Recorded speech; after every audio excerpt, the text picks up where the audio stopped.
En el leccionario dice que el tema para la meditación de esta mañana lo encontramos en el Evangelio de Juan, capítulo 2, versículos del 1 al 11.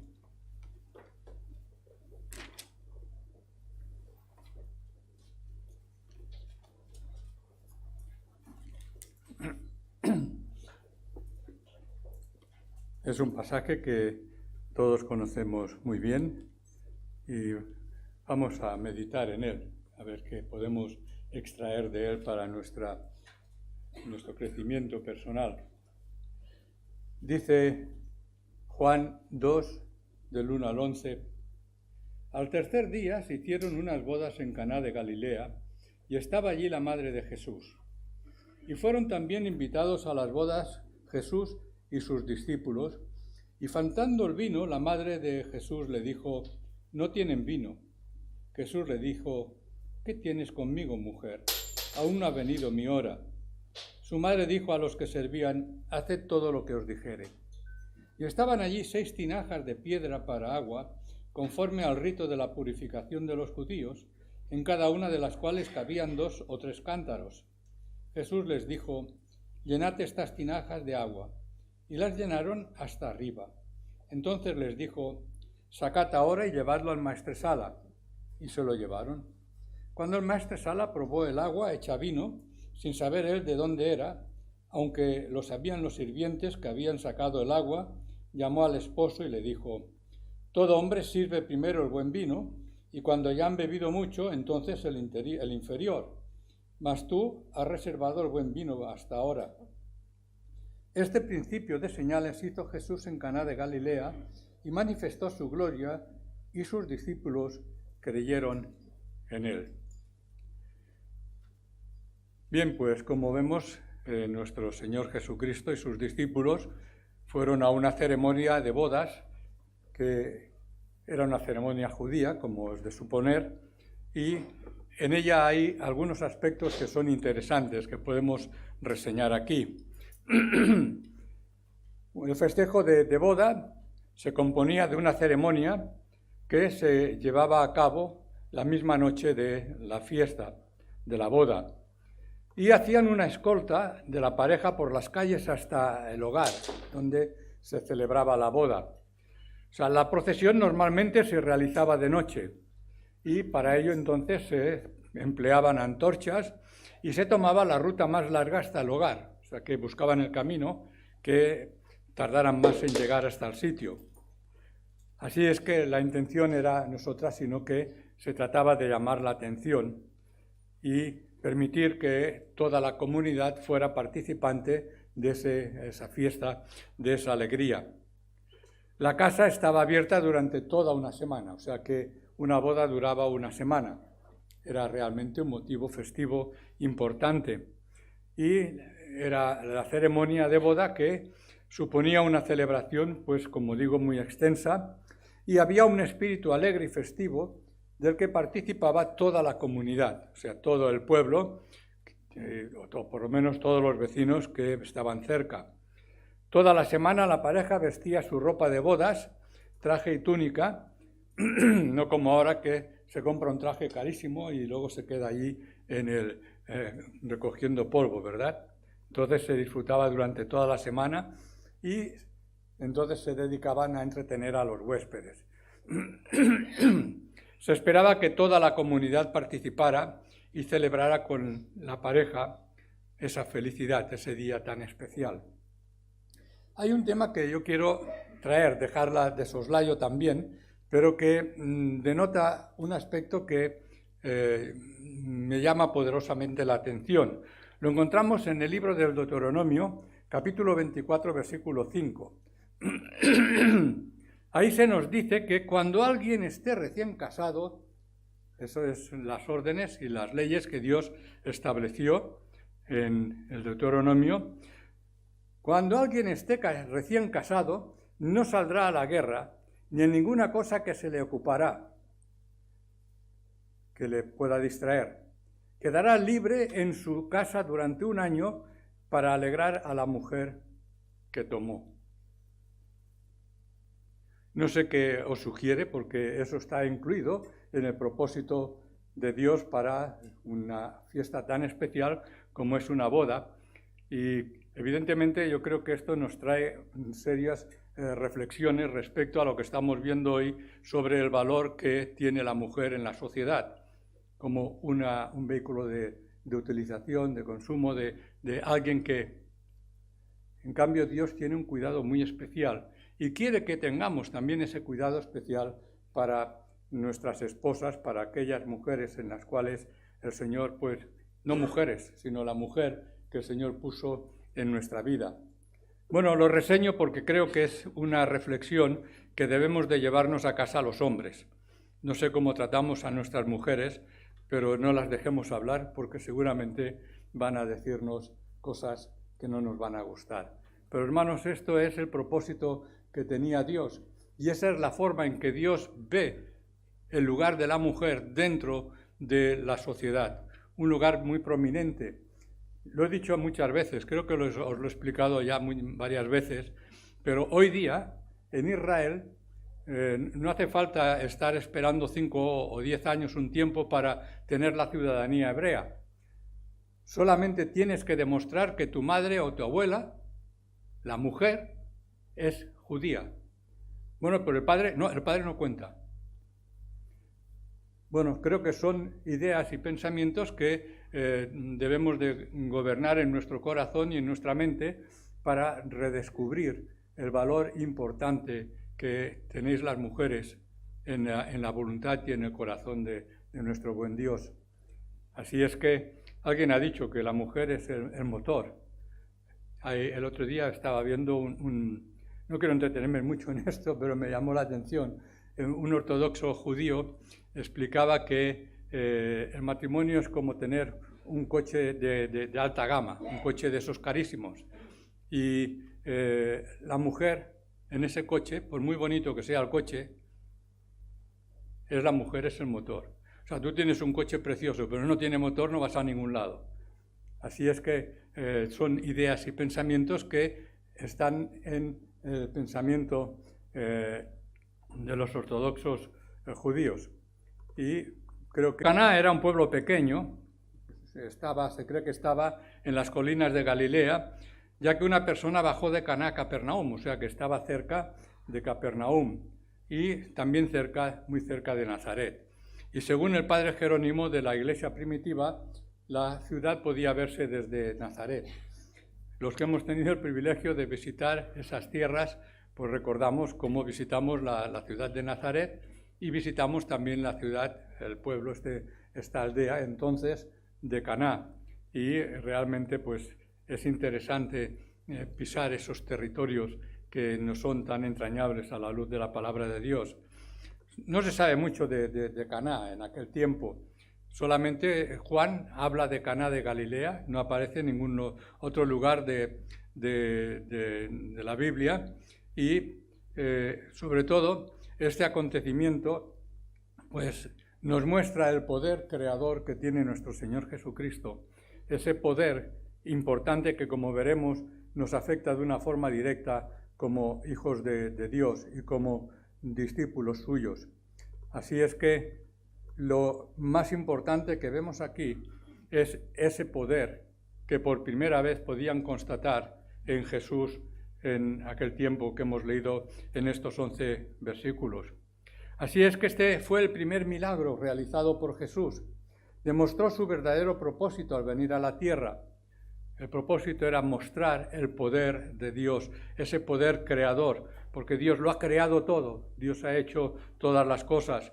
Y también Él, como segunda persona de la Trinidad, Él tenía el poder de crear y producir lo que se necesitara para satisfacer mis necesidades, tus necesidades, las necesidades de todos los hombres.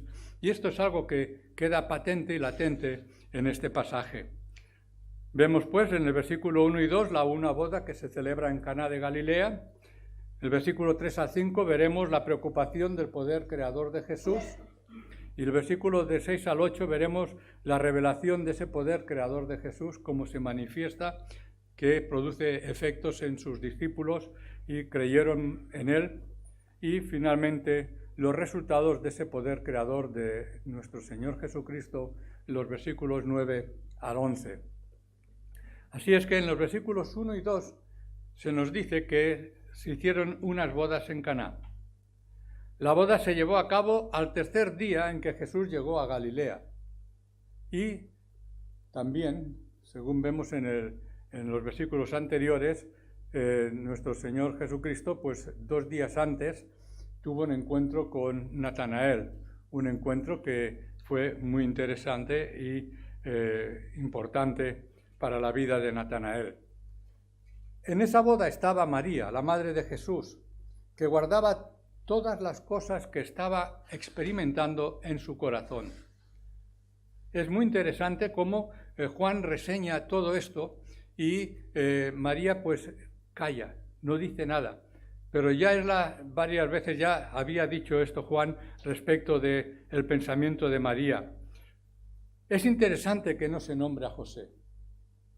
María está allí, llega a Jesús con sus discípulos.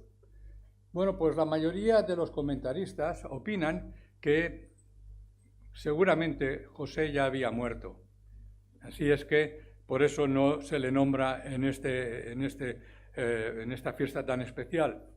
Así es que piensan los comentaristas que había muerto hacía años y que Jesús, al ser el hijo mayor, se había quedado en el hogar para hacerse cargo de la familia hasta que sus hermanos y su madre fueran lo suficiente, bueno, la madre normal, pero sus hermanos fueran lo suficiente grandes para vivir por ellos mismos. De modo que nuestro Señor Jesucristo estuvo sirviendo y utilizando su capacidad como hijo mayor dentro de la familia. Y lo que notamos aquí, un aspecto que hemos de reseñar, es la humanidad de Jesucristo, que tuvo que sufrir como persona de la misma forma que sufrimos nosotros. Y este es un aspecto que es importante que lo reseñemos en este relato. Él había venido para cargar con todos los pecados del mundo y también sufrió. Si esto es así, sufrió también la muerte de un padre, sufrió el hecho de ser el hijo mayor de una familia sin padre y seguramente, pues sin duda, tuvo que trabajar siendo muy pequeño para buscar provisión para su madre y sus hermanos, digamos medio hermanos, porque como sabemos él era fruto del Espíritu Santo. La importancia de que Cristo se hiciera hombre es porque la gente no quiere saber nada de Dios, y mucho menos de un Dios cercano, un Dios personal, un Dios que quiere tener comunión con los hombres. ¿Qué ocurre en la sociedad? Bueno, pues los hombres tenemos tendencia a exiliar a Dios, y para los hombres, nosotros hemos creído en Jesucristo, creemos en Dios, pero para este mundo pues es un poder remoto. O sea, la idea de un Dios es como algo que está en el espacio, en otra dimensión, y que tiene poco que ocuparse de este mundo. Así es que lo ponen allá afuera, y claro, no lo ponen en su mundo, y mucho menos en sus vidas. Esa es la circunstancia en la cual se vive cuando uno no ha conocido al Señor. Porque las personas que crean sus propios dioses lejanos, y no quieren conocer al Dios personal, al Dios que quiere tener una comunión personal con cada uno. De modo que las personas lo que hacen es controlar sus vidas a su manera. Yo hago lo que me da la gana y se acabó. Viven negando la realidad de Dios y al borrarlo de su pensamiento, pues llegan a la conclusión. Lo ignoran, para ellos no existe. Por eso Dios decidió humanarse dejando su gloria. Decidió venir y estar juntamente con el hombre. ¿Por qué? Pues porque nos ama. Quiso venir personalmente y sufrir igual que nosotros, satisfacer él mismo su justicia en la cruz, porque la sentencia es que la paga del pecado es muerte. Cristo vino a ocupar el lugar del pecador en aquella cruz, porque desea que al creer en él seamos salvos. El justo por los injustos, entrar en él, creer en él y que seamos salvos. El justo pues ocupó nuestro lugar Él quiere entrar en nuestras vidas, abriendo así el único camino de comunión con el Padre. Cristo quiere estar en nuestro corazón. Si Cristo no cambia tu vida, ¿recordáis aquel corito que cantábamos hace años? Si Cristo no cambia tu vida, jamás podrá cambiar. Él quiere tener ese contacto personal con todos aquellos que creen en Él. Bueno, lo que vemos en segundo lugar es que Jesús y sus discípulos asistieron a la boda.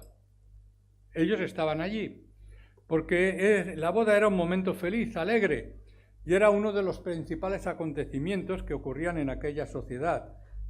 Esto nos dice dos cosas sobre Jesús. En primer lugar, nos dice que Jesús era una persona sociable. Y eso nos afecta de una forma directa a nosotros. A Jesús le gustaba la gente y además la gente lo prefería, tenían preferencia por él. Disfrutaba de la compañía de las personas, porque Cristo estaba centrado en la necesidad de las personas. Su ministerio se centró en las personas, estando con ellas y ayudándolas en todo lo que podía. Dice Mateo 11:19, vino el Hijo del Hombre que come y bebe y dicen, este es un hombre comilón y bebedor de vino, amigo de publicanos y pecadores. Así lo definían las gentes. Y bueno, y quizás también algunos pueden definirlo hoy día. Nosotros entendemos y sabemos que cuando dice que Él era el Hijo del Hombre, la importancia que tiene ese título para Jesucristo, porque Él vino, dejando todo en el cielo para salvarnos. Hermanos, la realidad es que como hombres, como seres humanos, somos sociales. Jesús nos estaba enseñando a ser sociables, no sociales como políticos, sino relacionarnos con las demás personas y hacerlo de forma natural. Él espera que seamos personas equilibradas. Es verdad que en nuestra sociedad el individualismo provoca la soledad en la experiencia de muchas personas. Y por eso es importante que sepamos salir de nosotros mismos, estar pendiente de los demás, ser unas personas que estemos en contacto con las demás personas. Porque hay muchas personas que no suman, personas que no producen ni contribuyen al mundo según Dios lo estableció, según el propósito de Dios, o por lo menos no se preocupan tan diligentemente como Dios hubiera querido. Y para ello solamente tenemos que poner la radio y oír las noticias, cómo los multimillonarios están preocupándose solamente de ellos y les importa muy poco realmente la necesidad de los demás. Otros más afortunados tienen el problema de tener una vida social demasiado intensa, demasiado entregadas a su ocio, aquello que les permite descansar, que les permite desconectar, como decimos muchas veces. Personas que están viviendo siempre de fiesta en fiesta, o personas que solamente viven para trabajar, ¿verdad? Bueno, hay tanta variación de personas y esto último pues nos trae una consecuencia que nos afecta como iglesia, hermanos. Y el otro día estábamos hablando con nuestro pastor previamente porque resulta que es un gozo ver el domingo la iglesia llena, pero esto ocurre solamente el domingo por la mañana. Y realmente pues resulta, para los que tenemos unos años, pues recordamos, yo he hecho aquí una lista de cómo eran los cultos cuando éramos jóvenes. Pues había culto el domingo, por la mañana y por la tarde. Y había culto el sábado de jóvenes. Y había culto el martes de oración. Y había culto el jueves. Y las señoras se reunían los miércoles entonces. Y hermanos, pues no sé qué está ocurriendo. La vida moderna nos ha llevado a que entre semana, ¿qué hablábamos? No sé qué hablábamos. ¿Me puedo decir? Sí. Bueno, tendremos que hablar con la iglesia y comentarle para suspender el culto entre semana. Porque si no venimos, pues, bueno, no quiero entrar en este detalle porque es algo que ocupa y preocupa. Pero evidentemente, hermanos, pues de domingo en domingo, pues resulta pues digno de reflexionar por lo menos, ¿verdad? Así es que, ¿por qué ocurre eso? Bueno, es comprensible, pues la vida moderna, la vida de hoy día nos impide y hace que, bueno, pues el día del Señor, el domingo, vamos a la iglesia, pero quizás haría falta socializar, como decía antes, un poco más, ¿verdad? ¿Cómo vivía la iglesia en la antigüedad? Dice Hechos 2:42 que perseveraban en la doctrina de los apóstoles, en la comunión unos con otros, en el partimiento del pan y en las oraciones.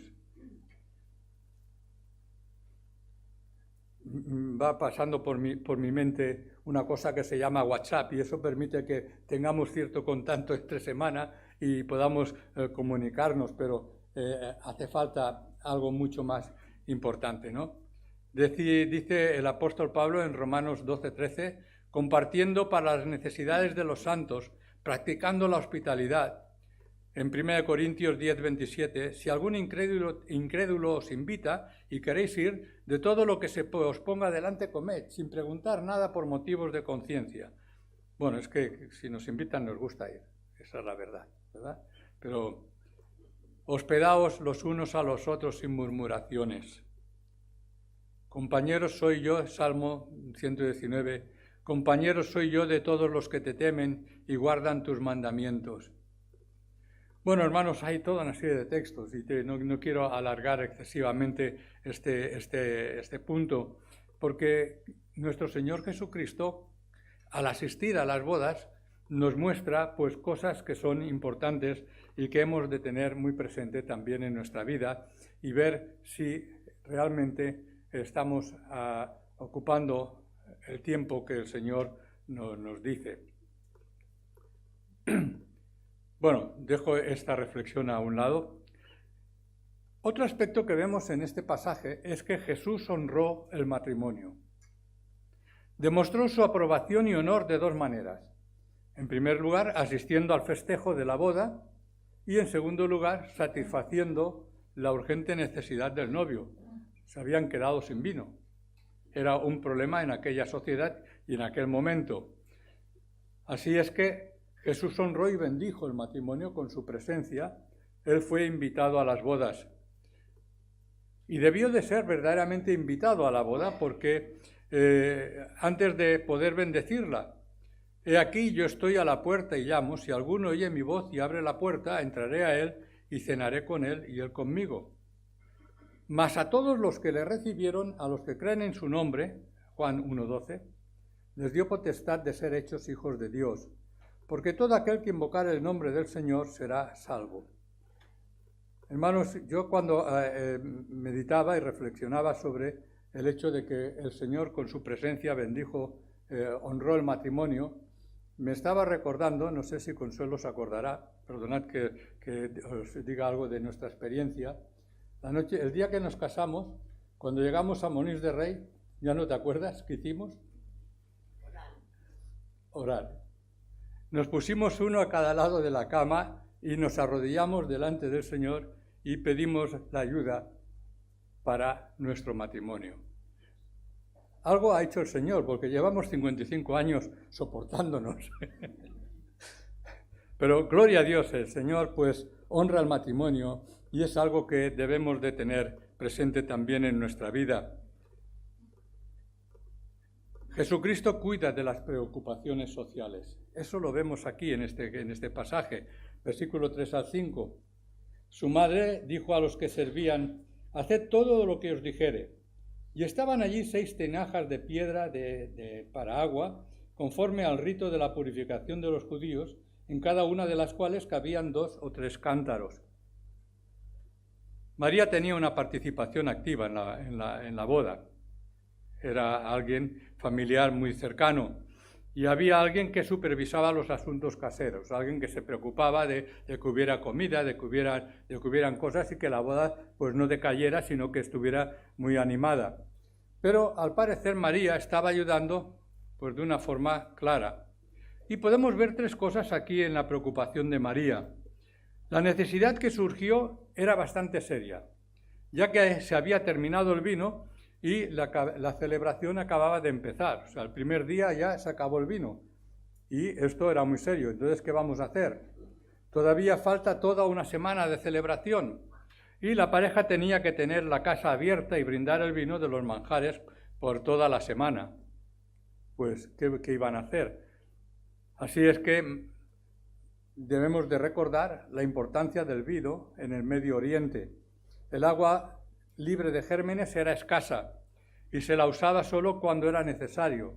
Especialmente se empleaba como un sustituto para beber. O sea, el vino se empleaba como un sustituto para beber. Había una necesidad crítica, una situación embarazosa que iba a afectar a todos los invitados. Y María, pues eso le preocupaba. Vemos así, pues, el espíritu festivo de los invitados se vería opacado, se vería por falta de vino. La pareja iba a pasar vergüenza y humillación siendo objeto de bromas. Oye, ¿qué ha pasado con el vino, verdad? Esos comentarios normales. María, pues, de una forma natural estaba preocupada por el asunto y la preocupación de María era una preocupación social. Era algo muy poco espiritual, como podemos ver. Era una preocupación por ver satisfechas las necesidades de un grupo social. Hizo lo que cualquier madre hubiera hecho. Le llevó el problema a su hijo. No tienen vino. O sea, la preocupación de María describe la preocupación social del hombre. Eso es algo que lo podemos ver también en nuestra sociedad, porque el hombre tiene muchas necesidades sociales. La sociedad se preocupa por la salud social, la paz social, ese es el gobierno quien tiene que administrarlo, la comodidad social, las viviendas sociales, de las cuales se está hablando mucho, la justicia social, también da mucho que hablar. Bueno, todo eso es algo que está ahí y María está al tanto y está preocupándose porque eso había que solucionarlo y recurre a su hijo. Pero ¿cuál era la preocupación más profunda de Jesús? Satisfacer la necesidad espiritual del hombre al ser regenerado, comenzar a familiarizar a su madre con la verdad de quién era él.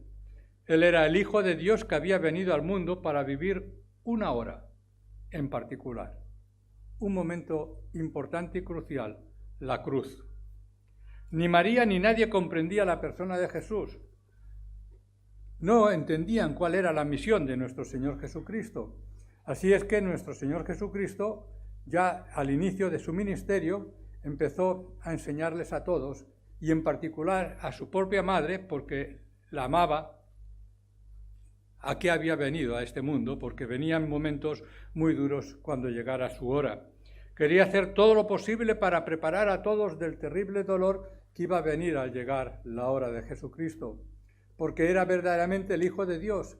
Había nacido de Dios. Él, su persona y su misión tenían que ver con Dios y las cosas del Espíritu, no con María, que era su madre, y sus necesidades sociales y materiales. Él no tenía nada en común con ella y la carne. Él era de Dios y del Espíritu. Ella debía comenzar a comprenderlo y a verlo. Cuando más oyera la verdad, más podría ver y comprender, especialmente después de que llegara su hora. Ahí encontramos la explicación de por qué María guardaba tantas cosas en su corazón, porque estaba recibiendo toda una serie de noticias y de cosas que de principio no podía comprender. Así es que Jesús aprovechaba toda oportunidad posible para familiarizar a sus seres queridos con la frase mi hora. Y a través de todo el Nuevo Testamento realmente podría satisfacer las necesidades del hombre. Eso es lo que le preocupaba, poder satisfacer tu necesidad, mi necesidad, la necesidad de todo aquel que creyera en él. Pero para ello tenía que morir y producir la regeneración de nuestras personas. Jesús siempre se centró en su propósito al venir a la tierra, enfrentar su hora, ese momento tan terrible. Él tenía que morir para que fuéramos salvos los hombres. Dice Juan en el capítulo 12, 23, 24, 27, 32 y 33. Ya os lo leo, yo lo tengo aquí. Jesús le respondió diciendo, Ha llegado la hora para que el Hijo del Hombre sea glorificado.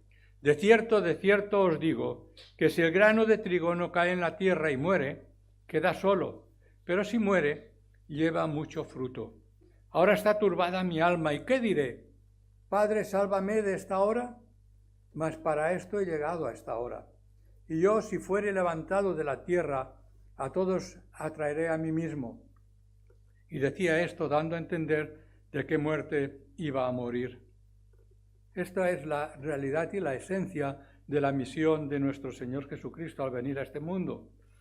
Sigue diciendo Juan en el capítulo 13, versículo 1, antes de la fiesta de la Pascua, sabiendo Jesús que su hora había llegado para que pasase de este mundo al Padre, como había amado a los suyos que estaban en el mundo, los amó hasta el fin. Hermanos, son palabras de Juan proyectadas también sobre nosotros. Jesús nos amó, nos ama y nos ama hasta el fin, hasta que vayamos a su encuentro de nuevo. Nuestro Señor Jesucristo satisfizo la preocupación social, la necesidad, el momento difícil. Él resolvió aquel problema, de la misma forma que está dispuesto a resolver los problemas que hay en nuestra vida, si recurrimos a Él. Él está dispuesto a escuchar y a sufrir con nosotros todas aquellas adversidades que podamos tener.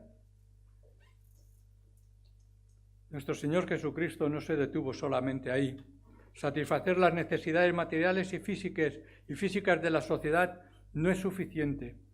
Cristo satisfizo la preocupación más profunda del hombre. Y ese es el propósito que le trajo aquí. La vida, nuestra felicidad. Eso está en su deseo, el amor, cómo aprendemos a amar a nuestros enemigos, la satisfacción personal, la tranquilidad en nuestros corazones por la comunión con Él, la plenitud, la seguridad, sentirse completos con Cristo. Eso es lo que es el propósito de Cristo cuando vino a este mundo. Sí, solucionar nuestros problemas, pero los problemas especialmente esenciales de nuestra existencia. Él decía en Juan 10:10, el ladrón no viene sino para hurtar y matar y destruir. Yo he venido para que tengan vida y para que la tengan, ¿cómo? En abundancia. Perdonad.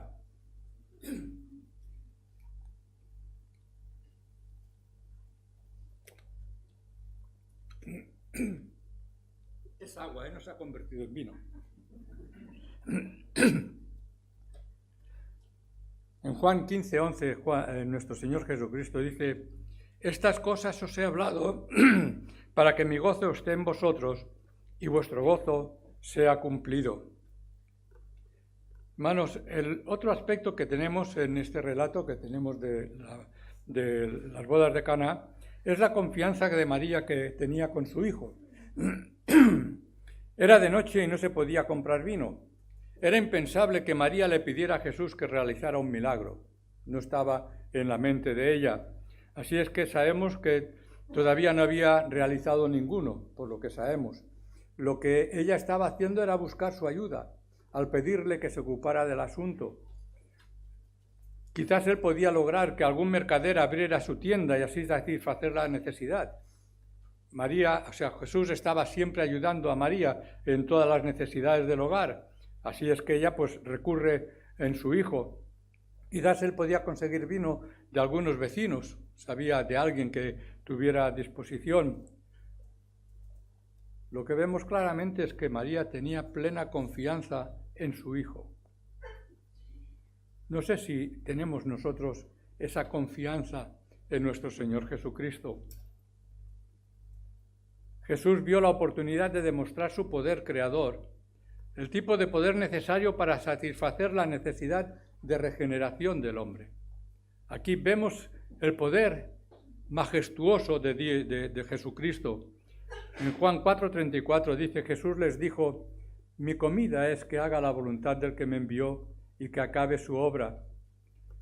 En 9:4 dice, me es necesario hacer las obras del que me envió, entre tanto que el día dura.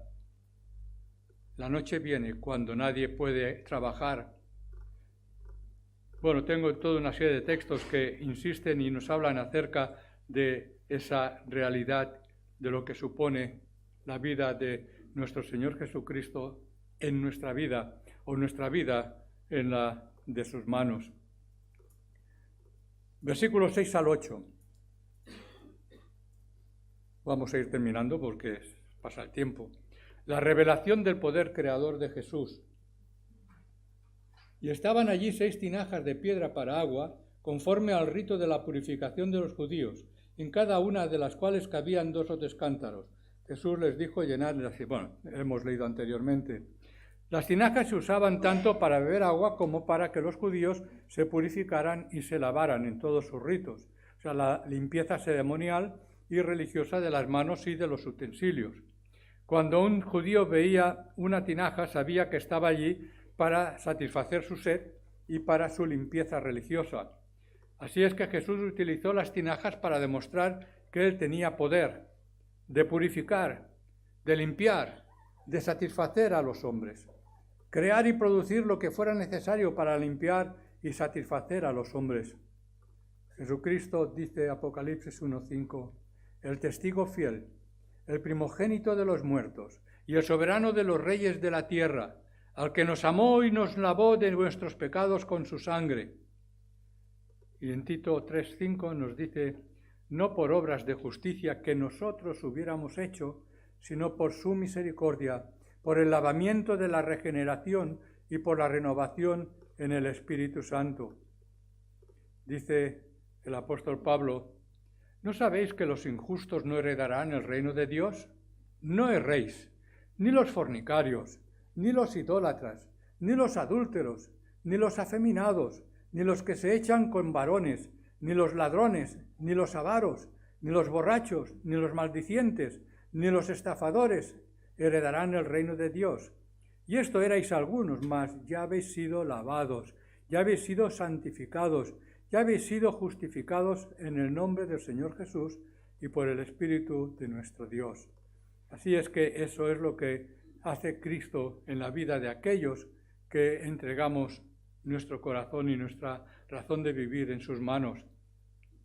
Jesús tenía una preocupación mayor que el solo hecho de satisfacer la necesidad social del anfitrión. Él había venido a satisfacer la necesidad del hombre de purificación espiritual, de limpieza interior. Él iba a hacerlo mediante su hora, mediante la cruz. Así es que aprovechó la oportunidad para revelar su poder creador, su poder para crear al hombre nuevo. Decíamos antes, si Cristo no cambia tu vida, hacer de nosotros una vida nueva. O bien creemos en Cristo, que es el Mesías, o no. O creemos que Él tiene poder para crear de nuevo o no. De que Él demostró dicho poder en este milagro o no. Pero todas estas cosas se han escrito para que creáis en Jesús, que Jesús es el Cristo, Juan 20:31, el Hijo de Dios, y para que creyendo tengáis vida en su nombre. Así es que Jesús simplemente instruyó que se realizaran las preparaciones, llenar las tinajas de agua, y cuando le obedecieron, todos experimentaron su poder creador y fueron ampliamente satisfechos. Hermanos, creo que es fácil aplicar eso a nuestra vida. ¿Obedecemos a todo lo que nuestro Señor Jesucristo nos manda? ¿Somos atentos a su voz? Decía él en Mateo 7:21, no todo el que me dice Señor, Señor, entrará en el reino de los cielos, sino el que hace la voluntad de mi Padre que está en los cielos. Y en Juan 5:24, de cierto os digo, el que oye mi palabra y crea al que me envió, tiene vida eterna, y no vendrá a condenación, mas ha pasado de muerte a vida. El que tiene mis mandamientos, Juan 14:21, y los guarda, ese es el que me ama. Y el que me ama será amado por mi Padre, y yo le amaré y me manifestaré a él. Mirad cuántas veces insiste nuestro Señor Jesucristo sobre esa realidad de necesidad profunda de obedecer a su voz. En 1 de Pedro 1:21 dice Pedro, y mediante el cual creéis en Dios, quien le resucitó de los muertos y le ha dado gloria para que vuestra fe y esperanza sean en Dios. En Juan, primera de Juan, nos dice, y el mundo pasa y sus deseos, pero que hace la voluntad de Dios, lo sabes de memoria, permanece para siempre, ¿verdad? Cualquiera, pues, que oye estas palabras y las hace, le compararé a un hombre prudente que edificó su casa sobre la roca, descendió lluvia y vinieron. Bueno, también conocemos bien este texto. Así es que, ¿dónde está edificado nuestra vida? ¿Sobre la roca o sobre la arena? Y ya termino con los resultados de toda la reflexión que hemos tenido esta mañana. En primer lugar, hemos visto que se satisfizo la necesidad del novio.